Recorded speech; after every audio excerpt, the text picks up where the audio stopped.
अजितदादांची इच्छा होती दोन्ही राष्ट्रवादींनी आता एकत्र व्हायला हवं, त्या दृष्टीने त्यांनी पावलं उचलायलाही सुरुवात केली होती. खरं आता सत्य बोलावं लागेल.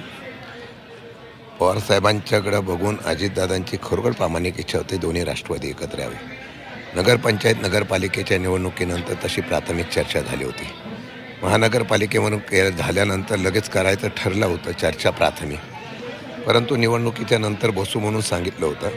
जिल्हा परिषद पंचायत समितीच्या अगोदर आम्ही अशा प्रकारची चर्चासुद्धा केली.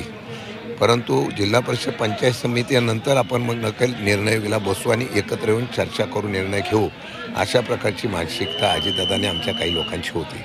दुर्दैव आहे, ते स्वप्न राहिलं. त्यांचं म्हणणं होतं कुटुंब आणि आपण एकत्र आलो पाहिजे आणि अशा पद्धतीने पुढे चाललं पाहिजे अशी भूमिका होती. सॉरी, पण ते होऊ शकलं नाही. बघू नियतीच्या इथेच काय होतं. नियतीच्या मनात काही वेगळं आहे, होतंच, अर्थात ते घडलेलं आहे. मात्र आता खरं तर ही वेळ नाही, मात्र इथून पुढची जी राजकीय वाटचाल आहे, मी आज काय बोलत नाही. आज दुःखात आम्ही आहोत. कुटुंबातला एक माणूस प्रमुख गेलेला आहे. नंतर आपण त्याबद्दल बोलून घेऊ. नक्कीच त्याच्यामुळे हे सांगितलं जातं आहे अगदी स्पष्टपणाने महत्त्वाच्या नेत्यांकडनं सुद्धा की दोन्ही राष्ट्रवादी एकत्र व्हाव्यात ही स्वतः अजित पवारांची इच्छा होती. त्या दृष्टीने त्यांनी बैठकांचं नियोजन देखील केलेलं होतं.